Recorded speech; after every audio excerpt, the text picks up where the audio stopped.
Good evening. আমার YouTube চ্যানেলে তোমাদের আবার স্বাগত। আমি তোমাদের বন্ধু রুমকি নন্দী। চলো আজকের ক্লাস স্টার্ট করি। ফার্স্ট চ্যাপ্টারে কোশ্চেন আনসার করাচ্ছিলাম, লাস্ট একটাই কোশ্চেন আছে, ওইটা স্টার্ট করি। আর এই মাত্র ভিডিও করছিলাম, যেন বন্ধুরা একটা কল ঢুকলো, তো ভিডিওটা কেটে গেল, দেন আবার করছি।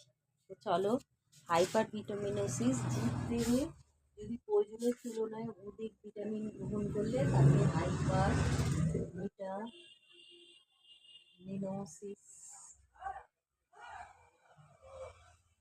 বলে।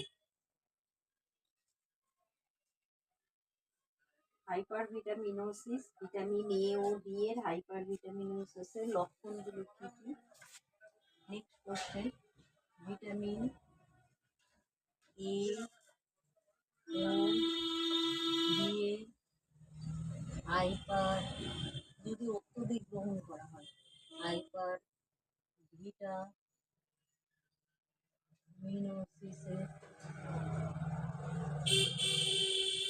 লক্ষণ কি কি?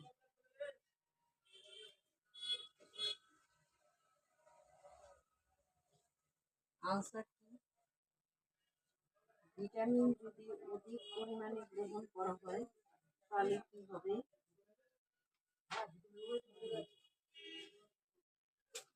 অ্যাকচুয়ালি এটা পরের চ্যাপ্টারেই আছে।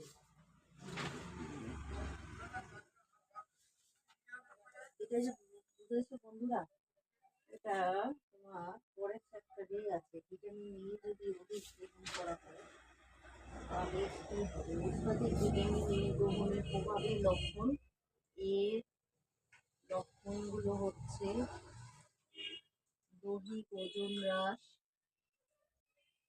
দৈহিক ওজন হ্রাস, তারপর হাড় নরম,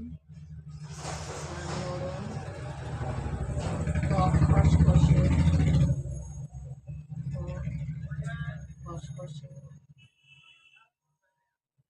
ত্বক খসখসে, মাথা ধরা, বমি বমি ভাব,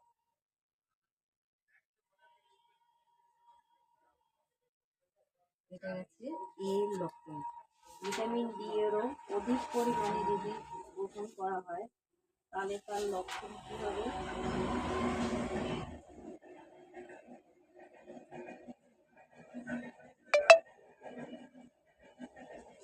ক্ষুধামান্যতা, বমি বমি ভাব, কোষ্ঠকাঠিন্য। ক্ষুধামান্যতা মানে খাবার খিদে না পাওয়া, খিদে না পাওয়া, খিদে না পাওয়া, বমি বমি ভাব,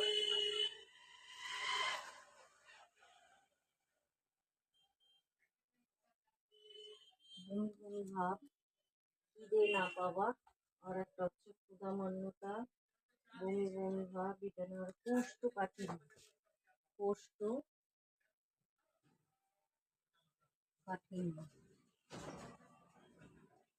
মানে পটি পরিষ্কার না হওয়া, মানে পটি না পাওয়া। ঠিক আছে বন্ধুরা, এই ছিল আজকের ক্লাস। আছে এখানেই শেষ করলাম। যদি ক্লাসটি ভালো লেগে থাকে অবশ্যই সাবস্ক্রাইব করো, সাবস্ক্রাইবের পাশে বেল আইকনটা প্রেস করে দিও। এ ধরনের যে সমস্ত ভিডিও বানাবো তোমাদের কাছে চলে যায়। আর নতুন এই চ্যানেল যারা ভিজিট করছে একটা লাইক করে দিও, আর বন্ধু বান্ধবের মধ্যে শেয়ার করে দিও। টাটা, কাল আবার দেখা হবে। বাই বাই, ভালো থেকো সবাই ঠান্ডায়।